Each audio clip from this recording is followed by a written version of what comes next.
bem, 5 horas da tarde, mais 35 minutos agora, 5 horas da tarde, mais 35 minutos. Olha, considerada limpa, sustentável e renovável, a energia solar permite a economia significativa nas contas de energia elétrica. E hoje a gente sabe que, devido aí a esses processos que nós tivemos nos últimos anos, né, de bandeiras tarifárias aqui no Brasil, sempre que se fala em economia de energia elétrica é algo importante. E uma vez instalados, os painéis solares aí geram eletricidade a partir da luz do sol, reduzindo a dependência de fontes tradicionais de energia. Residências com placas solares afirmam que tem redução notável nas contas, pois os sistemas necessitam de pouca manutenção e o valor investido retorna à medida que você deixa de pagar as contas de energia mais caras. Aliás, a gente falava agora há pouco dessa novidade que a gente vai ter sexta-feira, dia 26, aqui em Taubaté, 654 casas que deverão ser construídas aqui na cidade de Taubaté através de cartas de crédito aí da CDHU. E eu estou vendo aqui uma foto, aliás, eu vou até mandar essa foto aqui para a nossa Almerinda Pietra, né? Porque eu acho muito interessante a gente poder falar sobre isso e mostrar aqui no nosso T7 em 2 tempos, com relação a essa situação envolvendo aí as casas que vão ser construídas aqui e que vão receber esse processo diferenciado, né? Aqui na cidade de Taubaté.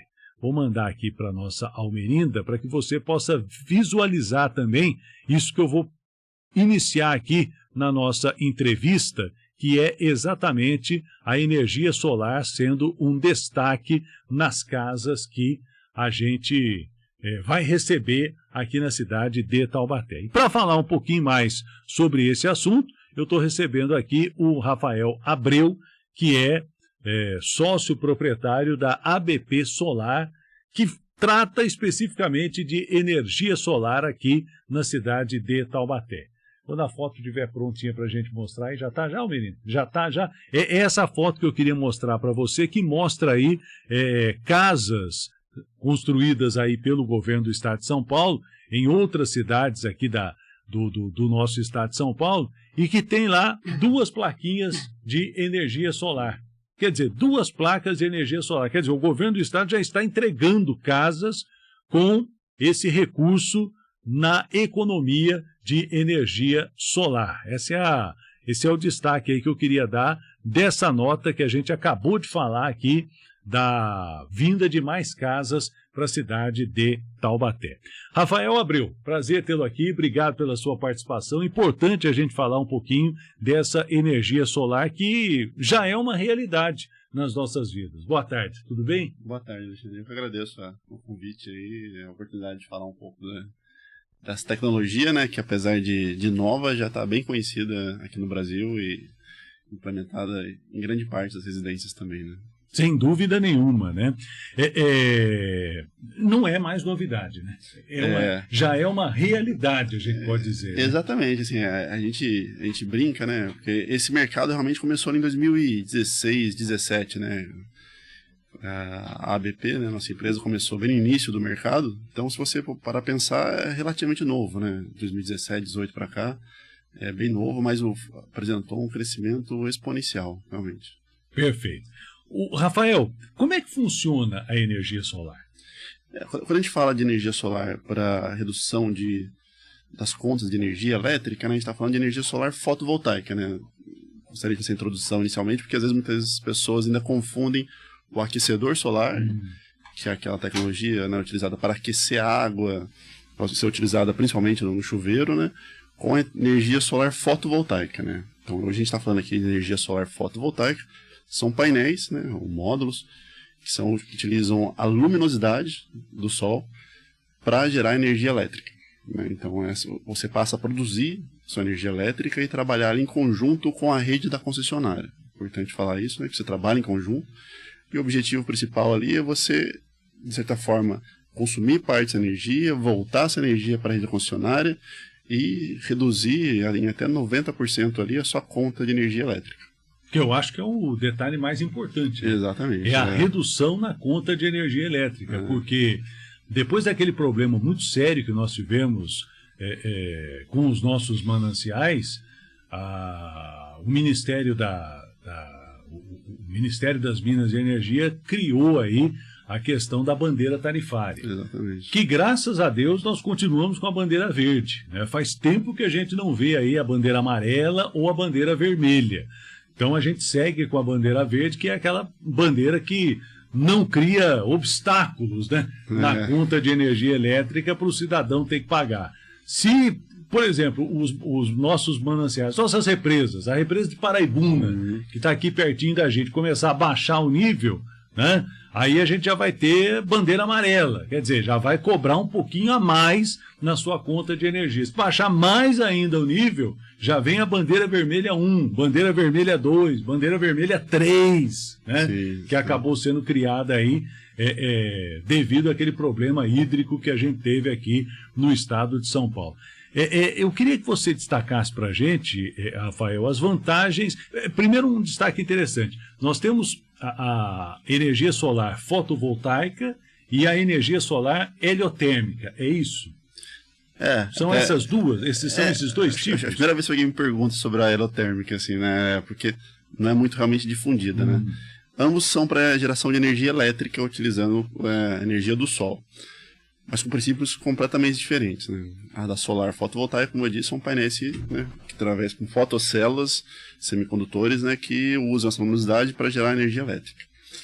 A outra, também conhecida como termosolar, são grandes espelhos, né, que concentram a luz do sol em um único ponto, aquecendo assim esse ponto, que pode ter algum fluido ali, né, que vai gerar o vapor, movimentar uma turbina e, por consequência, um gerador elétrico. Quer dizer, já é uma situação mais... Sim, são grandes usinas, a gente está falando. Isso não existe em pequenas proporções em projetos residenciais. Não dá para fazer em casa, por exemplo. Não, uma das grandes usinas bem famosas tem no deserto do Marrocos, coisas do tipo assim. Né, é um princípio da termoelétrica, realmente, só que utilizando o calor do sol para gerar. Então, aqui no Brasil a gente fala principalmente de fotovoltaica. Certo. A gente sempre ouve falar em vantagens. Existem desvantagens também, né, de energia solar ou não? Não, assim, se você olhar do ponto de vista da matriz elétrica brasileira como um todo, né, o único princípio é que você não consegue substituir tudo por energia solar, né, porque você precisa realmente de fontes de energia que você tem um certo controle, como é o caso da energia hídrica, né, das hidrelétricas. Você tem o controle das comportas, que podem ser abertas e fechadas ali para suprir uma demanda de energia.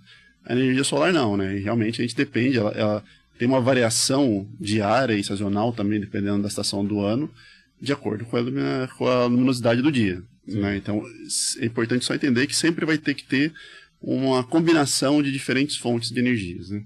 Perfeito. Energia solar é cara? De forma alguma, assim, já foi. Né? Já foi cara. Se a gente olhar lá, como disse, no início do mercado, 16, 17, né?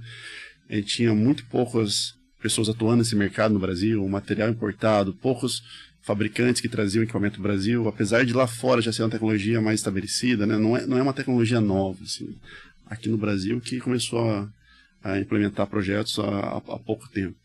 Né? Mas se você for olhar para o ponto de vista de um consumidor residencial, né, que vai fazer um investimento na casa dele para reduzir a conta de energia, hoje a gente está falando de um retorno de investimento em torno de 2,5 anos a 3 anos. Né? Então, você fala, vou adquirir um sistema para gerar o equivalente a R$500. Você pode colocar ali que no máximo em 3 anos aquele sistema está pago. Né? Então, assim, isso é um retorno muito rápido, visto a vida útil do equipamento. A gente está falando de um sistema para durar 25, 30 anos na sua casa. Né? Então, se ele se paga em 3 anos, você tem, a princípio, aí, né, 27 anos aí de lucro do sistema. Então, eu acho que já não pode ser considerado isso caro mais, né? Realmente, se você olhar pelo retorno, é um investimento que se paga muito rápido. E já passa a ser uma necessidade também, né? Porque as pessoas... e é claro que a gente vê muito claramente isso, as contas de energia das concessionárias são muito altas. Né? além da energia que você gasta, você ainda é obrigado a pagar os impostos dentro dessa conta. Aqui em Taubaté, por exemplo, e em outras cidades, nós temos uma taxa de iluminação que você é obrigado a pagar também. Quer dizer, se você puder eliminar o seu gasto com energia, para que você pague só essa questão da sua conta, porque uma coisa é importante, eu não vou zerar a minha conta de energia com energia solar, não é? Isso é importante deixar bem claro, assim, né? Alguns custos, como você mesmo mencionou, né, eles são basicamente fixos, né? Uma é realmente essa questão da iluminação pública, né? Você continua contribuindo com essa parte da conta de energia. Que eu ainda espero, né? Interrompendo aqui o nosso querido Rafael, que eu ainda espero um dia as nossas autoridades retirem esse negócio aí da nossa conta de energia elétrica. Porque não sou eu, cidadão comum, que tem que pagar a iluminação pública na cidade de Taubaté. Não é o meu dinheiro que vai pagar a iluminação pública na cidade de Taubaté. O poder público tem que se responsabilizar por isso. É uma falta de respeito você enfiar a mão no bolso do cidadão do jeito que é enfiado. Essa não é o Rafael que está falando, sou eu que estou falando, viu? É uma falta de respeito você enfiar a mão no bolso do cidadão, como se enfia com a taxa de iluminação, e retirar direto. O cara não tem nem o direito de reclamar. O cidadão não tem nem o direito de reclamar. Olha, estão tirando dinheiro do meu bolso. É assim que funciona a taxa de energia, se você não pensou nisso ainda.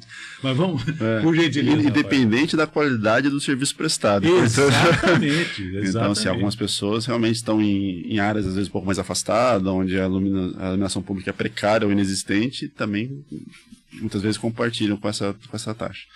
Então, a conta de luz você vai continuar pagando. Isso, essa parte da iluminação pública, existe também um custo de disponibilidade, que a gente diz, né?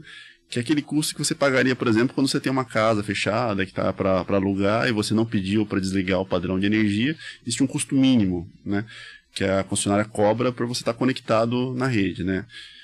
Esse custo existe também, e também existe também uma taxa, como eu disse, você instala seu sistema, de certa forma você troca energia com a concessionária. Em certo momento você injeta energia na rede, em certo momento você pega energia na rede. Então existe ali um certo pedágio também que é cobrado pelo uso da rede. Tá? Então, assim, no fim das contas, um projeto bem dimensionado, você consegue ali economizar 85%, até 90% da sua conta de energia. Quer dizer, resumindo, né, eu tenho isso é utópico, né? Eu tenho uma conta de energia de R$100. Utopia total, né? A minha conta de energia é de R$100 por mês. Se eu colocar um sistema desse, eu vou pagar R$10. Esse realmente não foi um bom exemplo, vamos dizer assim. Porque, então vamos lá, porque nesse caso, você falando de R$100, né? Não, eu digo R$100 para ficar mais fácil para o cidadão entender. Porque esses custos fixos que eu acabei de mencionar, né? Eles já ultrapassam R$60, R$80. Sim. Então, assim, agora se a gente falasse de uma conta de R$1.000, daí sim, né? Você reduziria ela para 150, 100 e poucos reais, né? Porque esses custos fixos, independente do valor da conta, se é 1.000 ou é 100, eles existem. Então, já iria para ali R$80 de toda forma, né? Sim. Até para que você possa entender. O 100 para 10, só para entender a redução que você teria. E percentualmente seria essa ideia. Agora, nessa situação, você até falou, explicou antes aqui, mas é importante a gente repetir até, quando é que eu vou começar a ver economia na minha conta de energia elétrica? Só daqui 3 anos, 3 anos e meio, 4 anos ou não? De forma alguma, assim, falando de forma bem simplificada a implementação do sistema, é importante, né, o ouvinte entender isso também. Você precisa ter um engenheiro responsável por isso, né? Existe um processo que você pede autorização à concessionária, né, para homologar esse sistema na concessionária. E uma vez que esse processo é feito, instalado e homologado, a concessionária troca o medidor de energia. Então, o medidor, né, o relógio de energia, né, como o pessoal diz, vai ser trocado, e a partir daquele momento que foi feita essa vistoria e trocado o medidor de energia, você já está economizando. A próxima conta de energia, esse processo todo demora em torno de 2 a 3 meses. Tá? Instalação, vistoria, projeto. A partir desse ponto, a próxima conta de energia, você já está com economia de 80%, 85%, 90%. Quer dizer, você não se livra, no nosso caso, por exemplo, da EDP. Não, vou instalar esse negócio aqui, vou me livrar da EDP. Isso é uma dúvida bem comum. Assim, muita gente realmente nos procura dizendo que quer ficar livre. Existe é um sistema que a gente chama de off-grid, eu acho que não é muito objetivo da conversa aqui, mas daí só para você entender o desafio, você teria que viver à base de baterias. Porque, como eu disse, né, à noite você não tem a geração solar, então você teria que gerar energia suficiente para acumular nessas baterias, e à noite, ou em momentos que a claridade é muito baixa, você estaria dependendo dessas baterias. Então, assim, isso ainda financeiramente não é viável.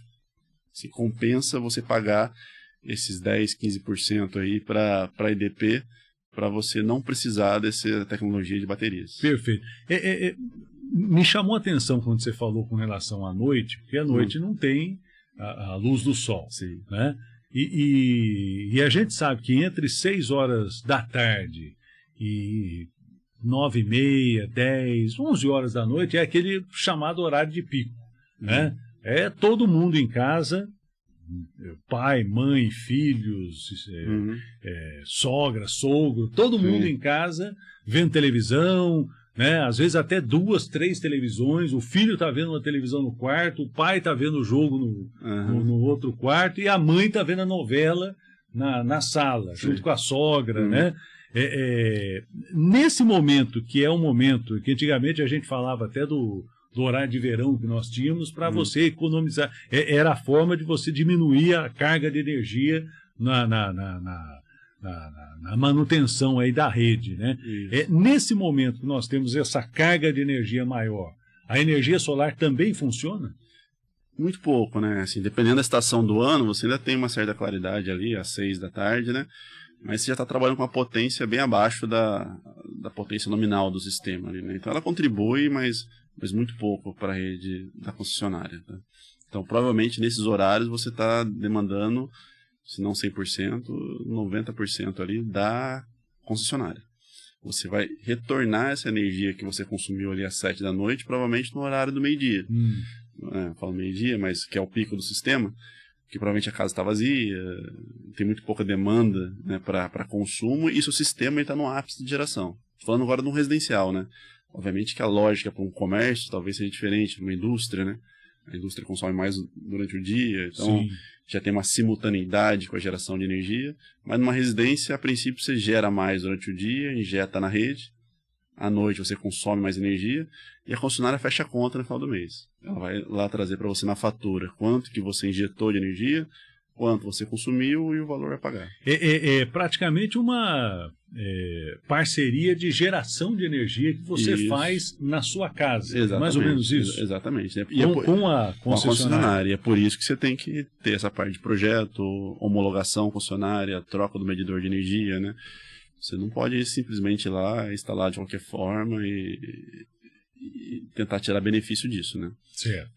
A gente tem aqui várias perguntas aqui que são interessantes, mas uma coisa que me chama a atenção, e isso é notório da gente ver, principalmente nas redes sociais, Instagram, YouTube, você que está nos acompanhando no YouTube aqui, se você baixar um pouquinho, você vai ver aqui embaixo aqui, né? De repente alguma coisa assim, gere energia com garrafas PET. Esses dias eu vi, por incrível que pareça, eu vi isso, um cidadão instalando garrafas PET no telhado para gerar energia, com tubos de PVC, isso aqui, tá, e botando as garrafas PET lá.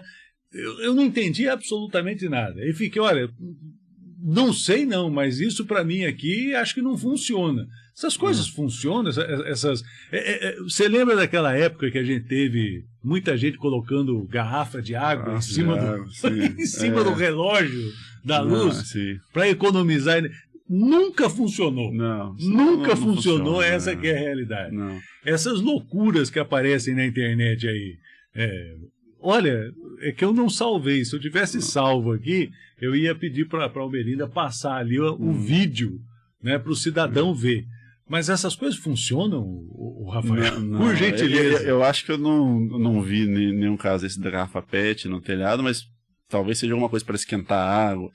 Mas para geração de energia elétrica, não. Assim, né? A única solução realmente utilizando a energia do sol seria a fotovoltaica. Então você dependeria de painéis realmente, né, que convertessem luminosidade em energia elétrica. E não tem como você fazer esse painel na sua PET, casa, não, né? não, de forma alguma. E como eu disse, né, assim, hoje, para você fazer isso de forma correta, tem todo um processo, né? O equipamento que vai ser utilizado tem que ter uma certificação do Inmetro, né, tem que ser cadastrado na concessionária. Então, assim, realmente não dá para adaptar nada. E só para vocês entenderem, como ele trabalha em sincronismo com a rede da EDP, ele tem que gerar uma energia nos mesmos padrões da EDP, né? Assim, então, por isso ele demanda essas certificações. Perfeito. Com relação à manutenção, né? Eu preciso me preocupar, por exemplo, com a manutenção e a limpeza dessas placas de energia solar? Isso é uma boa pergunta, assim, realmente, o sistema fotovoltaico, ele é um sistema bem robusto e relativamente simples, vamos dizer assim, do ponto de vista de componentes elétricos, né? Então, assim, o fotovoltaico, o painel em si, o módulo, a única manutenção, a princípio, é a limpeza deles, né? Então, assim, e a limpeza varia de acordo com o local que ele foi instalado, né? Então, você imagina que você está numa propriedade rural ao lado de uma estrada de terra. Obviamente, aquele painel vai né, criar ali uma poeira muito mais, uma camada de poeira muito mais rápido do que numa área urbana. Ou está próximo de uma indústria. Depende também da inclinação que esse painel foi instalado, porque ele foi feito para ter pouca aderência à sujeira e a própria água da chuva limpar os painéis. Então, assim, mas dependendo do telhado que era instalado, ele acaba ficando numa inclinação muito pequena. Então, favorece o acúmulo de sujeira. Então, na verdade, qual que seria a recomendação? É acompanhar a geração de energia, porque todos os sistemas, eles têm um sistema de monitoramento. Você consegue acompanhar ali no celular se ele está performando conforme foi projetado, né? Então você consegue acompanhar ali uma queda de performance devido à sujeira, ou uma inspeção visual mesmo, né? Assim, tá muito sujo. E a limpeza. Importante... E a pessoa pode subir no telhado e limpar? Não é aconselhável. Levar a mangueira lá para cima do telhado e lavar o painel? Não é aconselhável. Assim, não tem nenhum produto específico, tá? A limpeza geralmente é feita com somente água e algum dispositivo próprio ali de limpeza, uma vassoura giratória, alguma coisa do tipo, né? Então não é aconselhável utilizar nenhum produto de limpeza, né? Isso pelo próprio fabricante dos módulos. Mas o principal quesito é a segurança, realmente, né? Segurança, então se contratando uma empresa, vai ser alguém que vai trabalhar, que é preparado para dar essa manutenção em altura, né? E questão também de não danificar o sistema. Então o que acontece muito, a gente vê na internet, de pessoal que tenta contratar pessoas não preparadas, ou tentam limpar eles mesmos, é que eles acabam apoiando os módulos, né? Ou apoiando o joelho, apoiando a mão, tudo isso pode danificar o módulo, você acaba perdendo a garantia do equipamento. Então, assim, é a parte mais cara do sistema, é o conjunto de módulos. Então, às vezes, para economizar numa limpeza, você acaba danificando o sistema e ele não vai ser coberto pela garantia, porque vai ser identificado que alguém acabou estragando o módulo durante uma limpeza. Perfeito. Vai limpar com uma vassoura piaçava. Eu vou limpar o meu módulo hoje. Eu pego a vassoura piaçava, mangueira, detergente, e vou limpar lá. Pronto, olha, você vai ter problema. E ficar acompanhando, né? Porque, de repente, a economia é de 85% a 90%. Se começar a diminuir 70%, 60%, é porque algum probleminha está aparecendo. Pode ser realmente alguma coisa com relação à sujeira dos módulos. Então a pessoa deve ficar atenta. Quanto tempo dura um painel desse? Ele tem uma vida útil bem longa, assim, né? Falando de vida, hoje a gente está falando de 40 anos. Mas, naturalmente, isso é previsto pelo fabricante, existe uma degradação da performance dele. Então, quando a gente fala de garantia de performance de um módulo, a gente está falando de 25, 30 anos, dependendo do modelo. O que isso quer dizer? Que é previsto uma degradação de até 20% da performance dele ao longo desses 30 anos, uma degradação linear, né? Então, você pega 20%, divide por 30%, é esperado uma queda de performance, né, dessa magnitude ano a ano.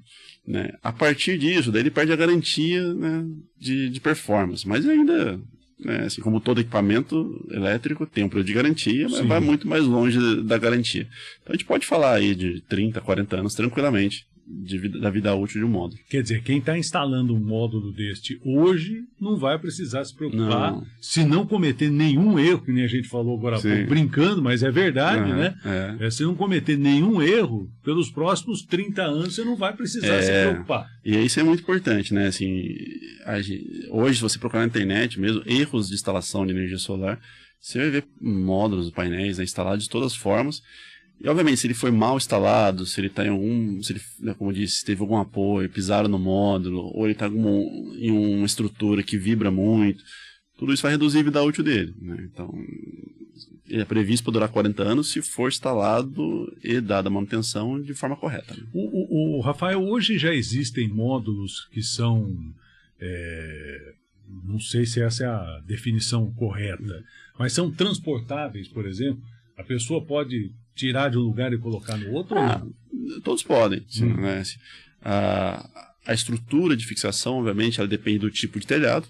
Né? Cada um tem seu tipo de telha, né? Se é cerâmica, fibrocimento ou metálica, existe um tipo de fixação, né, dessa estrutura. Uma vez montada a estrutura, a gente fixa os módulos em cima da estrutura. A princípio, se o cliente decidir levar o sistema dele, né, é um serviço de instalação novamente, né? A gente vai ter que tirar esses módulos, desmontar essa estrutura e montar a estrutura de novo num outro telhado, mas nada impede, assim, o que é mais comum de acontecer quando um cliente acaba vendendo uma residência, ele acaba colocando isso no preço da residência, né, e vendendo junto o sistema e adquirindo um outro sistema para evitar esse custo de tirar o sistema e instalar novamente em outro local. Mas, tecnicamente, é possível, sim. Agora, é possível gerar energia solar em dias nublados? Sim, todo dia gera energia. Sim, isso é uma pergunta durante o dia está gerando energia. Está gerando energia, assim, né? É engraçado quando a gente pergunta assim, mas no mormaço, só com mormaço gera... Assim, o sistema ele não gera com calor, é com luminosidade, né? Mas, mesmo um dia muito nublado, você tem um mínimo de luminosidade, né? Você sai na rua, as luzes do poste não estão acesas. Essa luminosidade já é suficiente para gerar alguma energia. Tá? Então, todo dia tem uma geração, independente do nublado ou não. Agora, a pessoa que mora em apartamento, pode ter placa solar no apartamento? Isso é uma boa pergunta também. Na verdade, você pode se beneficiar de energia solar de duas formas, você morando num apartamento. Tem a forma mais comum, né, que a gente chama de geração remota. Então, você imagina que você tem duas casas, você tem um apartamento e uma casa. Né? Você, estando dentro da mesma área da concessionária, né, no nosso caso, Taubaté, aqui, EDP, né, você, sendo da EDP, você pode instalar em uma casa, né, e mandar créditos de energia para o seu apartamento. Então, de certa forma, você está se beneficiando da energia solar morando no apartamento, sendo que a instalação está em um outro imóvel. Isso é uma forma. É possível instalar no prédio em si? Também. A gente tem algumas instalações dessas de prédios verticais, né, em condomínios verticais. A questão é que a gente nunca tem uma área útil suficiente para suprir o consumo de todos esses apartamentos. Mas, tecnicamente, novamente, é possível. Seria possível, por exemplo, num pequeno prédio, a gente instalar, né, no terraço desse prédio, e todos os moradores beneficiarem de uma parcela dessa energia, né, a gente chama de EMUC, né, são empreendimentos com múltiplas unidades consumidoras. Existe esse condomínio, que é esse documento, né, que pode ser utilizado na EDP para distribuir essa energia que vai ser gerada para esses condôminos. Perfeito. É mais ou menos o que a gente vê hoje, por exemplo, ali no prédio da Receita Federal, aqui na cidade de Taubaté. Né? Sim, a Receita Federal é todinha composta, naquela parte de cima, é um telhado que nós temos ali, né? um vão livre que a gente tem ali, e o telhado todinho ali. Então, aquela energia é distribuída toda para o prédio da Receita. Sim, né? Sim. Todo o prédio da Receita ele se beneficia disso. Sim. E eu achei interessante essa informação que você deu. Por exemplo, eu moro no... Não, eu não moro em apartamento, minha esposa tem pavor de apartamento, ela gosta de casa. Mas, de repente, se eu morasse no 10º andar de um edifício em Taubaté, e tem uma casa do lado desse prédio que eu posso instalar, e aí eu poderia combinar com o proprietário da casa, olha, eu quero instalar umas placas aqui para me beneficiar no 10º andar lá. Isso é possível? Assim, é importante entender a lógica, que a princípio pouco importa a distância física, né? Você deu o exemplo de uma casa próxima, você podia estar em outra cidade, inclusive, a casa poderia estar em São José dos Campos. A única requisito é que esteja dentro da área de concessão da EDP. Certo. Então, você pode até Mogi das Cruzes lá, instalar um sistema lá. Mas isso vai me beneficiar no apartamento que eu moro aqui no centro de Taubaté? O importante é que ele esteja dentro da área de concessão da EDP Bandeirantes. Se for nesse caso. O Batuba, por exemplo, já está na área de concessão da Electro, né? Não seria possível. Então, mas estando na mesma área de concessão, você pode... Mas o importante é que esteja na mesma titularidade também. Certo. Então, né, como eu disse, eu dei o exemplo de você tendo outra casa, porque, no caso, a conta de energia estariam ambas no seu nome. Você não pode pegar uma conta de energia de uma outra pessoa, instalar no telhado da outra pessoa, porque nesse caso poderia caracterizar venda de energia. Certo. Concorda? Você está mandando um crédito de energia de um CPF para outro CPF em troca de alguma remuneração. Isso é ilegal. Isso é ilegal. Assim, você não tem autorização para comercializar energia elétrica. Então, mas você pode gerar a sua própria energia. Então, você estando na mesma titularidade, mesmo CPF ou CNPJ, nada importa você dividir isso em 4, 5 casas. Se você tem 4 propriedades diferentes, você instala em uma e vai gerar para as outras 3. E aí a divisão, né? Por exemplo, você não pega o 100%. Eu tenho 100% de energia fotovoltaica. Se eu tiver 5 casas, é 20% para cada uma ou não? É você que decide esse percentual. Quando a gente entra com o projeto EDP, ela pergunta exatamente assim, eu estou instalando nessa residência, mas eu quero que aquelas outras 4 residências sejam beneficiárias dessa minha residência. Então, obviamente que eu vou gerar muita energia aqui para sobrar o suficiente para mandar para essas outras 4 residências. E ela pergunta em qual percentual você quer mandar. Quero mandar 10% para essa casa, 30% para essa casa, e assim, até inteirar os 100% aí. Como é que eu vou saber? É claro que isso depende de um engenheiro que vai na minha casa para identificar. Mas eu tenho como imaginar quantos painéis eu preciso para economizar determinada quantidade de energia? É muito difícil fazer essa conta, assim, difícil não, na verdade não é correto fazer essa conta dessa forma, né? Quanto eu gasto de energia, quantos painéis eu preciso. Porque existe uma grande variedade de modelos de painéis. Então, você tem painéis de 650 watts, painéis de 470 watts, obviamente, dependendo da potência dele, vai gerar uma quantidade diferente de energia. E também é muito importante levar em consideração o local de instalação, porque o correto ser feito, né, é assim que a gente trabalha, você tem que ter uma visita técnica que vai avaliar seu telhado, vai ver todas as condições ao entorno do seu imóvel, porque você pode ter uma árvore ao lado, pode ter um prédio na frente, tudo isso impacta na sua geração de energia.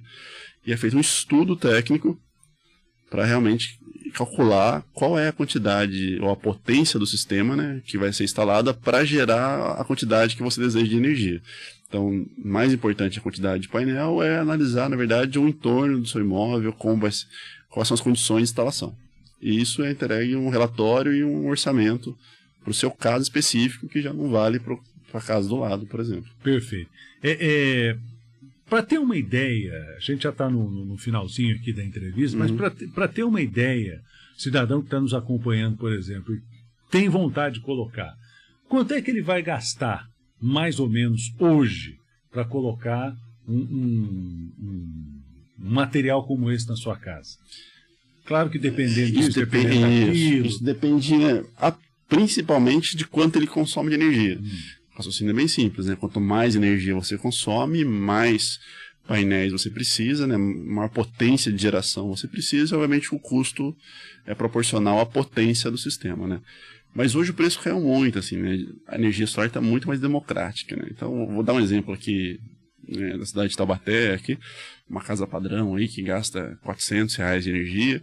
Hoje a gente tem projeto aí na BP Solar em torno de R$11.000, R$10.000, né, por uma conta de R$400, R$450, né?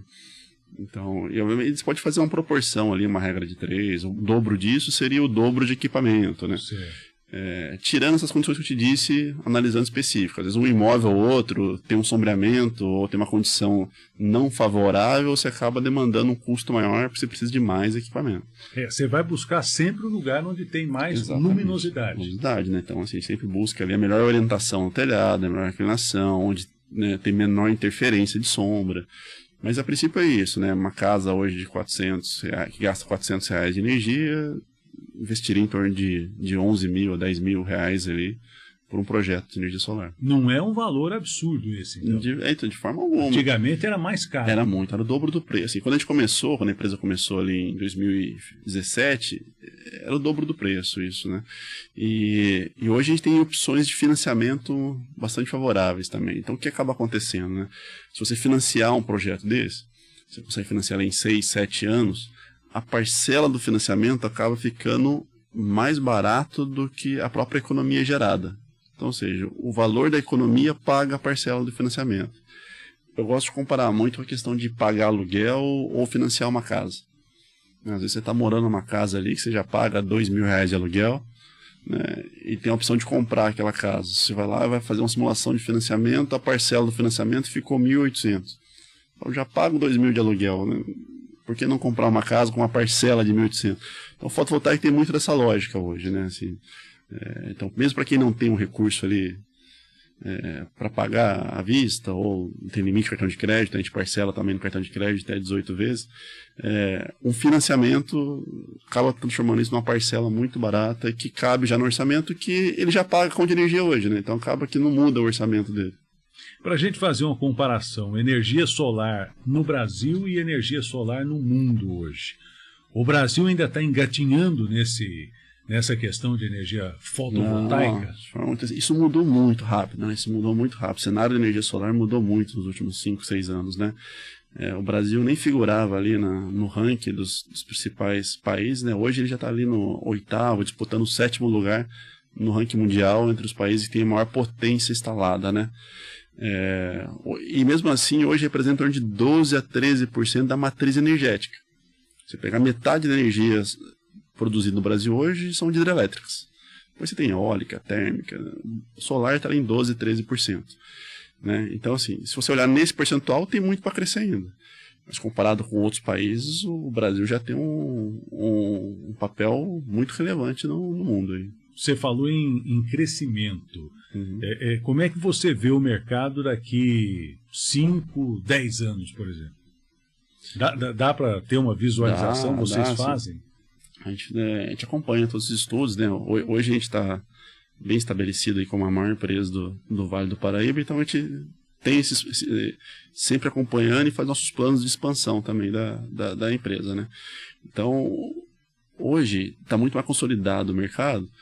E a gente enxerga que novas residências, por exemplo, nenhum arquiteto deixa de considerar isso num projeto de uma nova residência. Então, todos esses condomínios novos que estão saindo novas residências, já é padrão considerar energia solar. E se você pegar o percentual de residências que tem energia solar, a gente está falando de um percentual ainda abaixo de 5%, assim, é muito pequeno. Então, assim, existe um mercado gigantesco ainda de residências, né, que não tem, e novas residências, né, que estão sendo construídas e que eu diria que a grande maioria já prevê desde o início a instalação do fotovoltaico. O que a gente viu, né? Eu queria até que a Almerinda colocasse de novo a foto dessa sequência de casas aí. As casas da CDHU hoje, por exemplo, já vem com fotovoltaico ou aquecimento solar? Fotovoltaico, já vem com painéis, pelo menos 2 painéis, né? Interessante. Em cima das casas. Quer dizer, por exemplo, essas 654 casas que a gente vai ter aqui em Taubaté, já é algo novo, né? Que essas pessoas vão poder economizar na conta de energia e, de repente, gastar um pouquinho mais na compra do mês. Isso, eu falo muito isso, assim, né, pessoal? Pergunto se realmente chega em casas, pessoas que consomem pouca energia. Na verdade, são as pessoas que a conta de energia tem uma representatividade muito maior no orçamento familiar, né? Às vezes uma casa aí com 2 filhos, uma casa pequena, gasta R$300 de conta de energia, R$400. Muitas vezes isso é 10%, 20% da receita da família, né? Então, assim, o impacto da conta de energia, na verdade, nessas pessoas é muito maior do que numa casa, às vezes, de médio e alto padrão, né? Então, sem dúvida, você tirar ou reduzir esse custo dessas famílias, você está melhorando muito a qualidade de vida delas. Acho muito interessante. O que a gente pode resumir dessa conversa que a gente teve é que energia solar, a chamada energia fotovoltaica, né, vale a pena hoje em dia. Sim, sem dúvida. Sim. O pessoal fala muito que a energia do futuro, né, é do presente. Né? Hoje é a fonte de energia que mais cresce no Brasil e no mundo, a energia solar fotovoltaica. E só puxando o gancho, se a gente pensar em ter mobilidade elétrica, né, carros elétricos, tudo chegando, vai ter uma demanda cada vez maior para energia elétrica. Você pensando em carregar o seu carro elétrico na sua casa, vai aumentar o consumo das residências. Então, nesse cenário, a energia solar é fundamental. Acho que foi domingo, né, que a gente estava vendo o programa do Luciano Huck na televisão, né, o Domingão do Huck, e ele deu um carro da BYD, né, que é híbrido com energia elétrica, né? E falou pro rapaz que estava ganhando o carro lá que ele poderia carregar o carro na tomada da casa dele. Quer dizer, não vai... A energia vai lá para cima. A energia vai lá para cima. Imagina você carregar um carro na sua casa, né?